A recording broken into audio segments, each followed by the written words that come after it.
전하는 자의 입을 통해서 사람의 말이 아닌 하나님께서 주시는 말씀이 증거되게 해주시고 또 전하는 자나 듣는 자나 함께 이 말씀에 순복하고 참여할 수 있도록 우리 마음도 생각도 열어주시옵소서. 이 말씀 통해서 그리스도의 길이 우리 마음 가운데 생기게 해주시고 그 길 가운데로 걸어가는 용기도 또 믿음도 함께 허락하여 주시옵소서. 우리 주 예수 그리스도의 이름으로 기도합니다. 아멘. 제가 중학교 다닐 때에 제 친구 중에 IQ가 150이 넘는 아주 똑똑한 친구가 하나 있었습니다. 근데 그 친구는 한 가지 문제를 갖고 있었는데 머리가 워낙 좋다 보니까 자기 인생을 어떻게 살지를 미리 계산하고 거기에 따라서 이제 행동하는 그런 친구였습니다. 그 친구가 하루는 점심시간에 같이 얘기를 하는데 너는 커서 뭐가 될 거냐 그랬더니 나는 막노동 할 거야 그렇게 얘기하는 겁니다. 그래서 왜 막노동 하냐 그랬더니 막노동 해도 먹고 살 수 있어 이제 그러는 거예요. 자기가 계산해 보니까 일당이 얼만데 그 막노동 30일을 계산해 보니까 굳이 직장에 가서 그렇게 스트레스 안 받아도 막노동 해도 충분히 먹고 살 수 있더라. 그러니까 나는 공부 안 하고 그냥 이렇게 살려고 한다 이제 그러는 것입니다. 그 공부를 안 해요. 막노동해서 살 수 있는데 뭐하러 공부를 하냐? 공부하지 않습니다. 근데 어느 해 한여름에 그냥 아르바이트로 막노동을 한번 해봤어요, 얘가. 그래서 막노동 공사판에 가서 아저씨들하고 같이 지내다가 아저씨들한테 이제 들은 거예요. 야, 막노동 평생 할 수 없어. 너 힘 없어져. 게다가 야, 너 막노동 365일 할 수 있을 것 같지? 비 오는 날도 있지, 아픈 날도 있지, 공사가 없는 날도 있지, 일하지 못할 때가 너무 많아. 이렇게 듣게 됐습니다. 그 여름이 지나고 나서 얘가 이제 학교를 돌아왔는데 공부를 하기 시작하더라고요. 왜 공부를 하냐 그랬더니 자기가 막노동을 한번 해보니까 그거 갖고는 살 수 없다는 것을 깨달았대요. 자기가 그거를 이제 깨달았기 때문에 공부를 하기로 작정을 했다는 것입니다. 인생을 어떻게 이해하느냐에 따라서 살아가는 방식이 달라집니다. 그래도 중학생 때 그걸 깨달으면 이렇게 해서는 살 수가 없구나. 그걸 깨달아서 자기 길을 고친다면 그 지혜로운 사람이죠. 근데 여러분, 신자가 우리가 인생을 어떻게 이해하느냐에 따라서 길이 달라지는데 신자는 자기 인생을 하나님 나라의 관점에서 이해하는 사람들입니다. 내 인생은 하나님 나라에서 어떤 인생이다. 인생이 무엇인지 그냥 내가 사는 것이 아니라 내가 하나님 나라의 백성으로 산다는 게 무엇인지 또 그것이 어떤 의미를 가지고 있는지 또 이것이 끝에는 어떻게 될 것인지에 대한 그것을 알고 나서야 지혜롭게 우리가 행할 수 있는 것이죠. 우리 흔히 그러지 않습니까? 다 먹자고 하는 짓이야. 다 먹자고 하는 짓이지. 이런 얘기를 해요. 우리가 농담 삼아서 하지만 여러분 진짜 우리 먹자고 하는 일입니까? 그러니까 우리 사는 모든 일이 그냥 생존을 위해서 사는 것입니까? 그렇지 않죠. 인생이 결국 먹는 것으로 끝난다면, 그냥 하루하루 생존하는 것으로 끝난다면 우리가 동물하고 다를 것이 무엇인가 하는 생각도 하게 되고 또 하나님께서 그냥 먹고 사는 것 자체를 위해서 생명을 주신 거라면 예수 그리스도를 왜 보내셨는가? 왜 십자가에 그 아들을 돌아가시게 했는가? 그런 생각들을 우리가 하게 됩니다. 인생은 단순히 그냥 먹고 살고 생존하는 것을 위해서 하나님께서 주신 것은 아니죠. 흐르는 대로 사는 것도 아닙니다. 오늘 주님께서 이 비유, 열 문화의 비유를 통해서 우리한테 인생을 어떻게 볼 것인가, 우리 그리스도인들한테 인생이 무엇인가, 그리고 이 인생을 어떻게 살아야 될 것인가에 대해서 가르치십니다. 그래서 오늘 이 말씀 나누면서 저희들이 우리 인생이 하나님 앞에서 어떤 것인지 함께 배워보는 시간이 됐으면 좋겠습니다. 오늘 본문 11절에 보면은 주님께서 이 비유를 베푸신 이유에 대해서 간략하게 말씀하고 있습니다.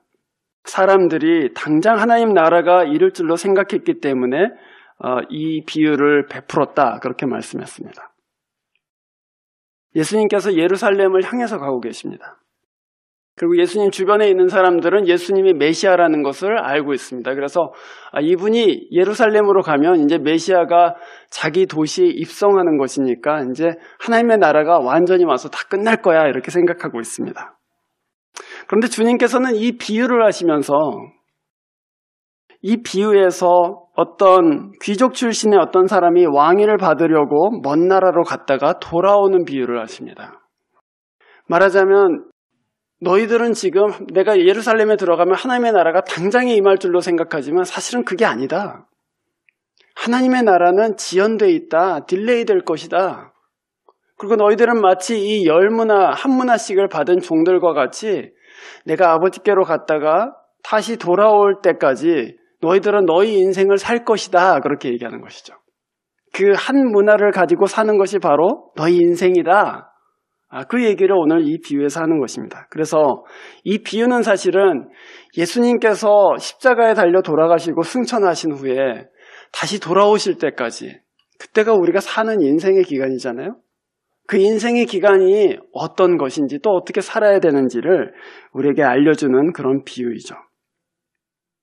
이 비유에서 제가 아까 말씀드린 대로 우리의 인생은 주인의 부재 중에 한 문화를 갖고 사는 것과 같다, 그렇게 말씀드렸습니다. 우리 수중에 한 문화가 있습니다. 이 한 문화의 그 가치는 여러분의 성경 밑에도 나오지만 석 달 동안에 해당하는 금액입니다. 석 달. 우리가 대학 막 졸업한 사람이 한 달 월급이 한 4,000불이라고 생각하면은 석 달이니까 한 12,000불 정도 되는 금액을 주인이 줬고 그것을 가지고 주인이 돌아올 때까지 사는 것입니다. 내 수중에 있습니다. 주인이 그것을 맡기고 갔기 때문에 내 수중에 있어요. 하지만 그 한시적으로 주어진 것입니다. 우리 인생이 끝나고 나면, 주인이 돌아오고 나면 그것을 주인에게 다시 돌려줘야 됩니다. 마찬가지로 지금 우리가 우리 인생을 살고 있습니다. 우리가 60년, 70년, 80년 그렇게 살고 있어요. 그래서 그것을 우리가 갖고 매니지해요.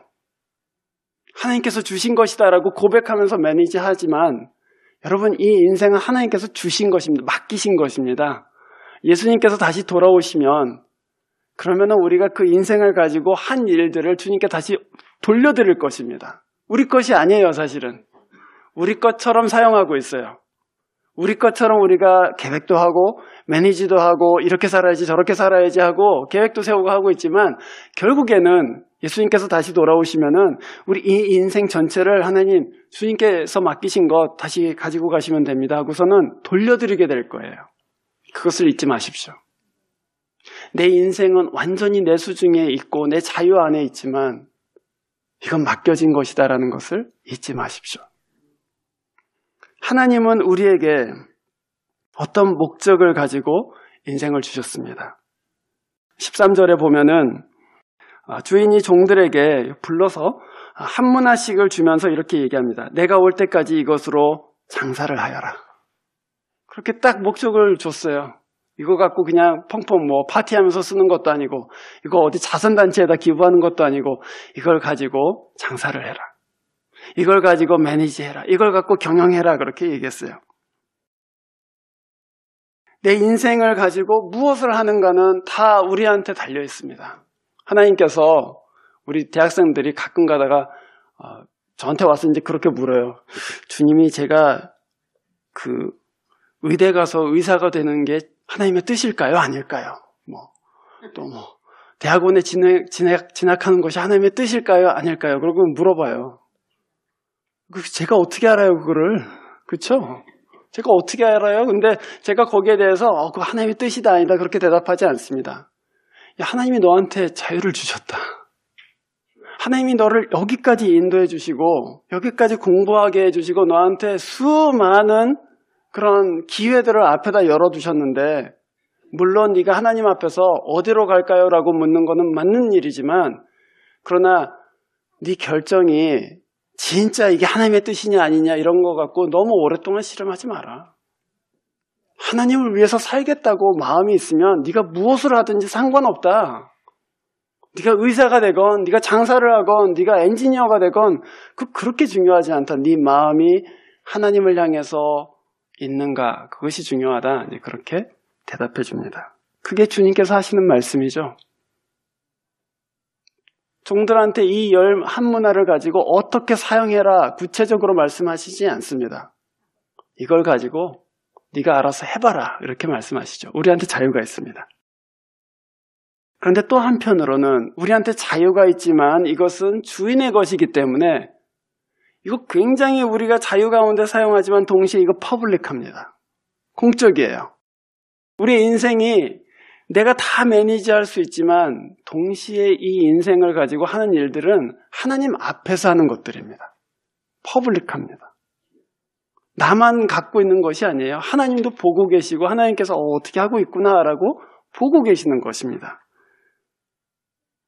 그래서 종들은 그것을 가지고 장사를 하면서도 내 것이라고 생각하기보다는 주인의 것으로 내가 하고 있다 이렇게 생각해요.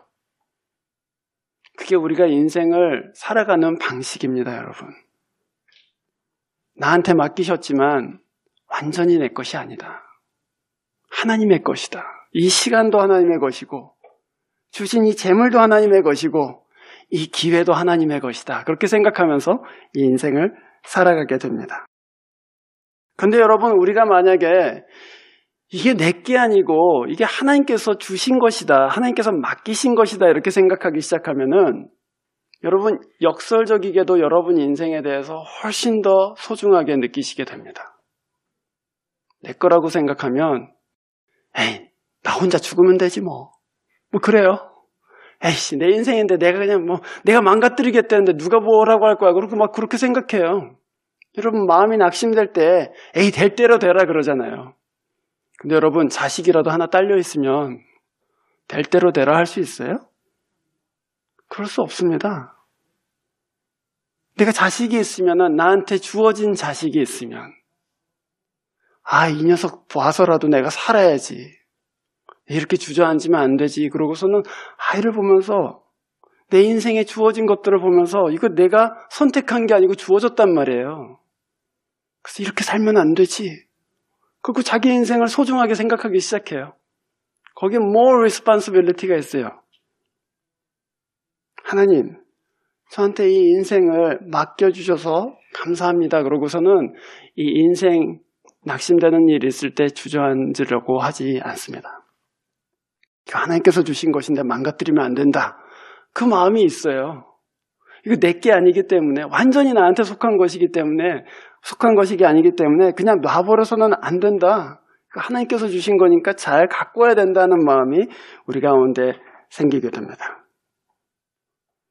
여러분의 인생은 여러분 자유에 있지만 여러분의 것은 아닙니다. 그것은 하나님의 것입니다. 그리고 하나님께서 잘 되기를 원하시는 그것입니다.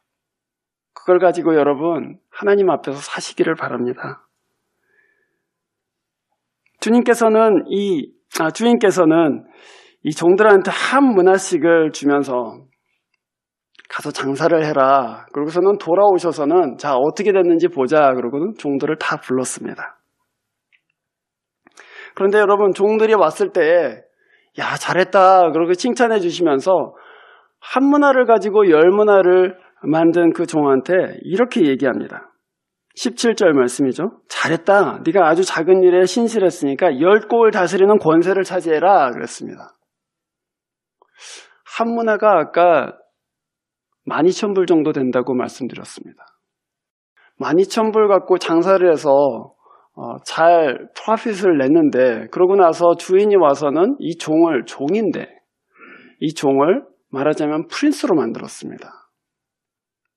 네가 그냥 이제 장사를 하는 것이 아니고 내가 이제 왕이 됐으니까 내 나라에 다스리는 자가 되라. 저 10고을을 다스려라. 그러고 자기 나라의 10고을을 떼서줬습니다. 말하자면 이 주인은 떠나면서 내가 왕이 될 것을 알고 있었기 때문에 자기에게는 다스릴 사람들이 필요하다는 것도 알고 있었습니다. 내가 돌아오면 너희들이 지금은 종이지만 내가 돌아오면 너희들은 왕과 같이 될 것이다. 나랑 같이 다스릴 것이다. 그래서 말하자면 자기 재산을 조금씩 떼어줘서 다스려봐라. 그렇게 얘기한 것이죠. 한번 다스려봐라. 그리고 네가 잘 다스리면 내가 돌아왔을 때 내 나라를 너한테 맡기겠다. 그것입니다. 말하자면 인생은 하나님의 나라를 위한 시험기간이라고 우리가 볼 수 있습니다. 이게 전부가 아닙니다. 하나님께서는, 예수 그리스도께서는 다시 오셔서 잘했다. 작은 것에 충성했는데 이제는 내 나라를 다스려라 하고 우리한테 새로운 기회를 열어주실 것입니다.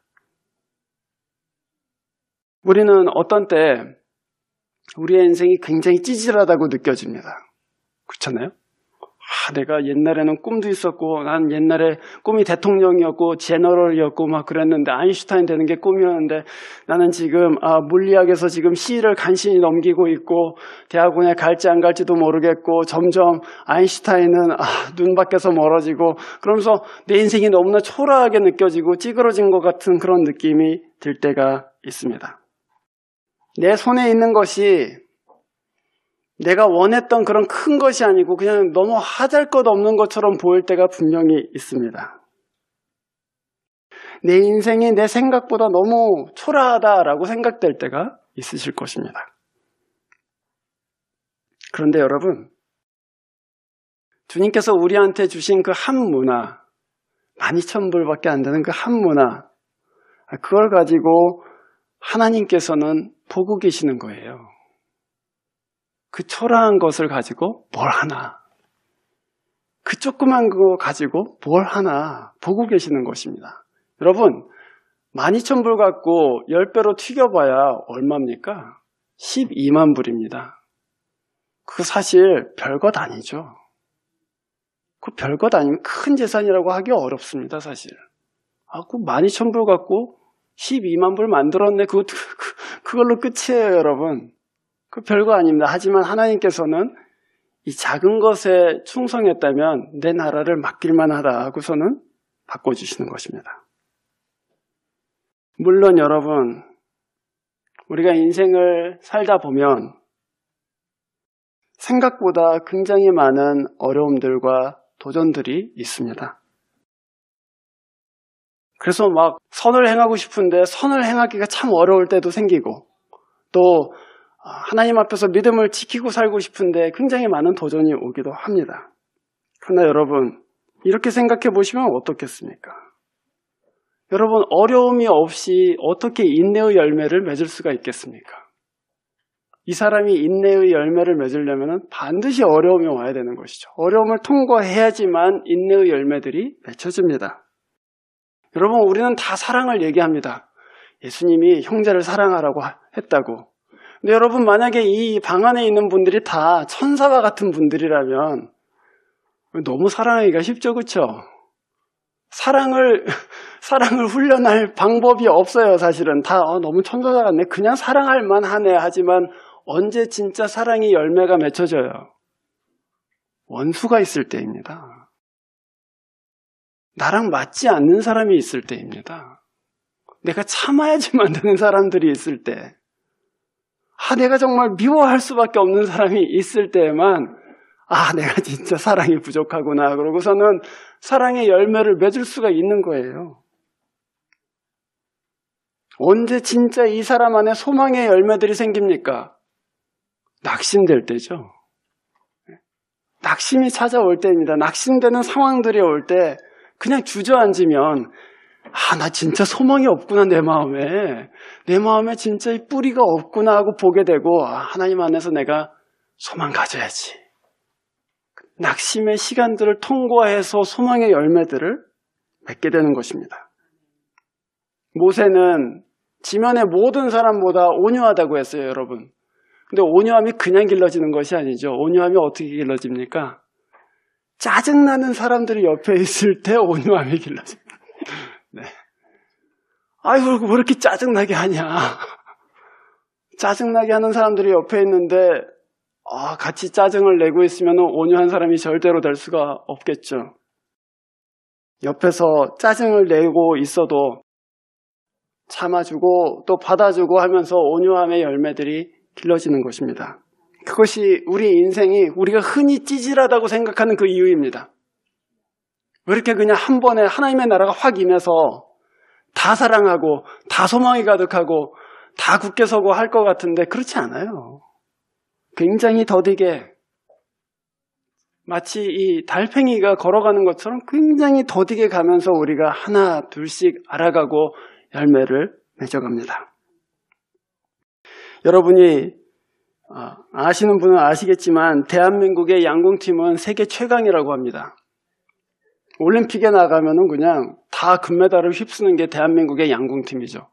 근데 그 양궁팀이 집중력 훈련을 위해서 승마장 옆에서 활을 쏜다고 합니다. 그 승마장 이렇게 말들이 막 경주하면은 사람들이 막 일어나서 박수치고 환호하고 막 난리를 치잖아요. 그 옆에서 활을 쏜대요. 집중력을 테스트하기 위해서, 기르기 위해서 가장 집중이 안 되는 곳을 연습 장소로 삼는다는 것입니다. 우리 인생에 영적이지 않은 부분은 한 부분도 없습니다.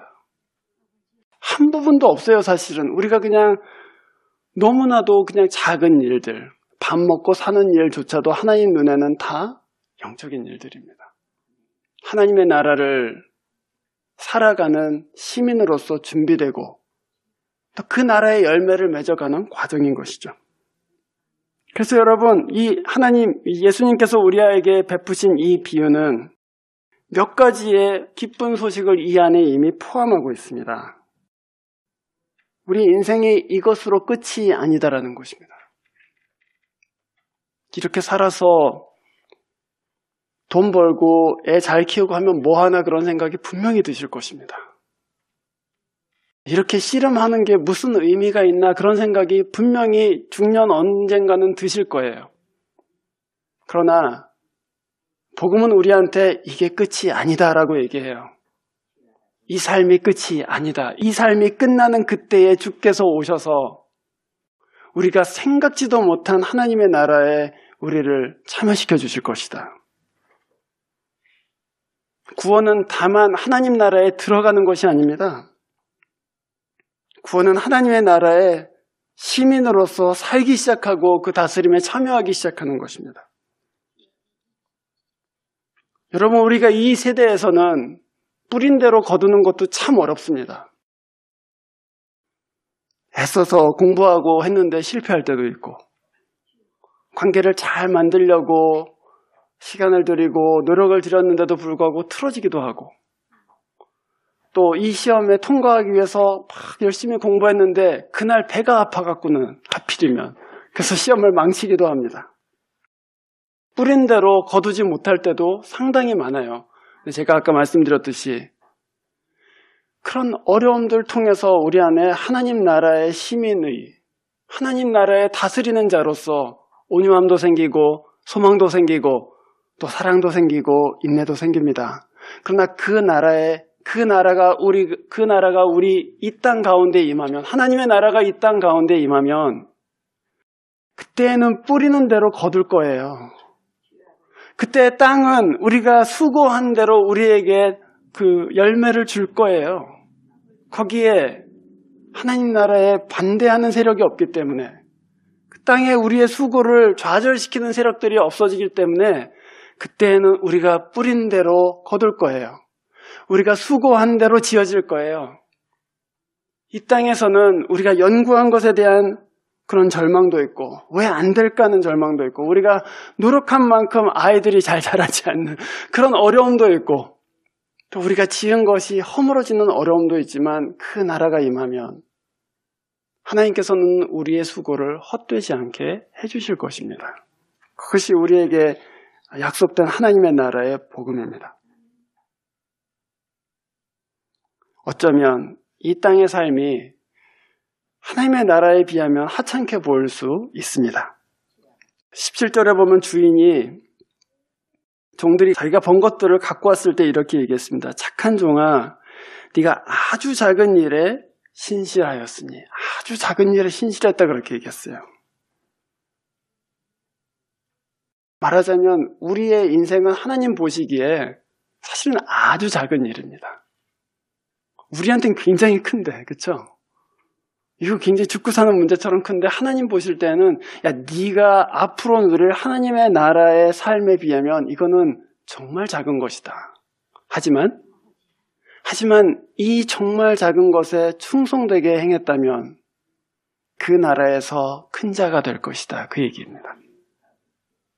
하나님의 나라에서 다스릴 자들이 누구입니까? 이 작은 것을 통과하면서 겸손해진 사람들, 이 작은 것을 통과하면서 온유함에 이른 사람들, 이 작은 것을 통과하면서 소망의 열매를 맺은 사람들, 그 사람들이 하나님의 나라에서 다스릴 자들입니다. 저는 여기에 있는 우리 모두가 우리 작은 인생 가운데 여러 어려움들과 시험들을 통과해가면서 사랑의 열매들을 맺어가고 인내의 열매들이 새로워지고 소망이 새로워지기를 바랍니다. 마지막으로 온 이 종, 세 번째 종이 있었습니다.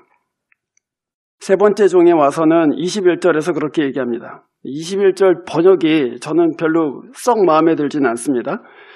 주인님은 야무진 분이라서 이렇게 얘기했습니다. 너무 완곡한 표현입니다. 사실은 지독한 이렇게 번역하는 것이 맞습니다. 주인님은 지독한 분이라서 맡기지 않은 것을 찾아가시고 심지 않은 것을 거두심으로 나는 무서워서 그냥 돈을 싸놨습니다. 그러고서는 딱 드렸어요. 여러분, 인생을 하나님 나라의 관점에서 이해하지 못하면은 이렇게 되기 십상입니다. 낙심하거나 원망하게 됩니다. 다 똑같이 줬는데 한 문화씩 다 줬는데 주인님은 심지 않는 데서 거두시는 분입니다. 그러고서는 뾰루퉁해갖고 주인님한테 그냥 이거 갖고 가세요 그러고 드렸단 말이에요. 내게 있는 것이 너무 작아 보이는 거예요. 하나님 저한테 아무것도 안 주셨잖아요. 그러니까 저 이 인생 그냥 아무렇게나 살 거예요. 그러고서는 마치 티네이저들이 반항하듯이 하나님 앞에 저한테는 아무것도 안 주셨잖아요. 그러고서는 발버둥 치는 거예요, 사실은. 내가 가진 이 한 문화로는 아무것도 할 수 없을 것 같은 마음이 드는 거예요. 이거 갖고 뭐래요? 12,000불 갖고 뭐래요? 라고 주인한테 말하자면 따지는 것입니다. 그러나 여러분, 거기에는 그 12,000불을 가지고 충성스럽게 섬긴 여러 종들이 있었습니다. 우리 눈에 보이는 것과는 달리 하나님께서는 공평하게 주셨습니다. 그것이 하나님 눈앞에 보는 우리의 인생이에요. 여러분, 어떤 사람들은 좋은 집안에서 태어났으니까 이건 언페어하다. 또 나는 너무 못 살게 태어나서 너무 언페어하다 이렇게 생각하실 수 있습니다. 그러나 하나님 눈앞에서는 모든 사람이 공평하게 받고 있습니다.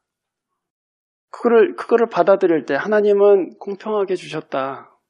나한테도 한 문화를 주셨고 저 사람한테도 한 문화를 주셨다. 그 받아들일 수 있으면 그때서부터 그러면 이 한 문화 갖고 열심히 살아야지 하는 그런 소망이 생기는 거예요. 잘 사는 동네에서 목회하는 목사님들의 얘기를 들어보면 소득이 100만 불, 200만 불 그러는데도 그 가정에서 일어나는 얘기들을 이렇게 듣다 보면은 참 안 됐다 한다는 거예요. 돈이 아무리 많아도 저렇게 어려운 일들이 있구나. 돈으로 해결할 수 없는 일들이 생겨요. 가난하고 가난한데도 찾아가 보면은 가난한 중에도 달달하게 살고 가난한 중에도 웃으면서 살고 그래서 참 하나님께서 겉으로 보기에는 너무 불공평한 세상 같은데 안에 들어가서 보면은 하나님께서 공평하게 주셨다 한다는 생각이 든다는 거죠. 여러분 손에 들고 있는 것 너무 작게 보이십니까? 이거 갖고는 아무것도 할 수 없어요. 이렇게 보이십니까? 그러면은 이 말씀을 믿으시기를 바랍니다. 다 한 문화씩 주셨다. 공평하게 주셨다. 낙심하지 마시고 또 여러분 인생이 너무 작아 보인다고 그것 때문에 좌절하지 마시고 오히려 주님 앞에서 이 한 문화를 가지고 사시기를 바랍니다. 그 작은 것을 들고 하나님 앞에 사시기 시작하면 주님께서는 그것을 통해서 여러 좋은 열매들을 맺게 하실 것입니다. 하나님께서는 이 작은 것을 주셔도 이 작은 것을 주실 때 저는 그렇게 생각합니다. 이 사람은 이제 이 주인은 돌아와서 왕이 될 사람입니다. 왕한테는 12,000불이 뭐 그렇게 큰 돈이 아니죠. 그래서 저는 이 주인의 마음을 생각해 보면서 잃어버려도 된다 하고서 준 것 같아요, 사실은. 12,000불 네가 쓰다가 네가 경영하고 장사하다가 잃어버려도 된다. 괜찮다. 어떻게 썼는지만 보여다오.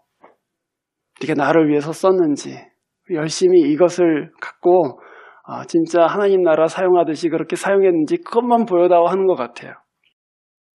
여러분 이거 12,000불 잊어버려도 괜찮습니다. 그러나 여러분이 이 12,000불을 가지고 설령 손해를 본다 할지라도 설령 이것을 잃어버린다 할지라도 주님 제가 이거 주님 위해서 살았는데 사실 결과가 변변치는 않습니다. 이렇게 말씀드린다 하여도 주님께서는 그때 분명히 이렇게 말씀하실 거예요. 그거 괜찮다. 그 잃어버려도 괜찮다. 네가 그렇게 충실하게 산 것으로 내가 10골 다스리는 권세를 주고 싶다. 이 세상의 기준으로 볼 때는 잃어버린 것 같은 인생, 실패한 것 같은 인생, 그 인생 하나님께서 귀하게 여기시는 것 우리가 성경에서 보고 있습니다. 그 대표적인 예가 누구입니까? 예수 그리스도죠. 그가 십자가에 달리실 때 사람들이 메시아다라고 칭송했었는데 그 십자가에 달리는 것을 보고서는 아니었네 그러고서는 다 도망갔습니다. 한때 몇천 명을 먹이던 권세에 있는 선지자처럼 봤었는데 그 십자가에 달려서는 마실 물도 없이 목이 마르다 하면서 죽어갔습니다. 하나님께서 이 사람에게 엄청난 능력을 주셔서 자기 자신도 구원할 줄 알았는데 십자가에서 무력하게 죽는 모습을 보았습니다. 어떻게 보면 예수 그리스도야말로 제일 실패한 인생이죠. 그 인생 갖고 좀 여러 나라에 다니면서 복음 선포하고 할 걸. 그런데도 우리 하나님께서는 그 실패한 것 같이 보이는 십자가, 다 사라진 그 십자가에 예수 그리스도를 높여주셨습니다. 착하고 충성된 종의 첫 번째 모델이 누구입니까? 바로 예수 그리스도입니다. 예수 그리스도뿐이겠습니까, 여러분? 우리가 이 성경에서 신약 성경의 대부분을 쓴 바울 사도, 우리가 지금은 굉장히 바울 사도 그러면서 존경하고 또 귀한 하나님의 진짜 위대한 종 이렇게 손을 꼽고 있지만 여러분 바울 시대의 바울은 1세기의 바울은 어떤 사람이었겠습니까? 이름도 없이 떠돌아다니는 전도자에 불과합니다. 사람들은 이 사람이 옛날에 교회를 박해했다는 걸 알고 있기 때문에 언제 변절할지 몰라 이렇게 마음 품은 사람들도 있었어요. 고린도 교회 사람들은 편지는 잘 쓰는데 말은 별로더라고 이렇게 얘기를 해요. 또 심한 안질도 있었습니다.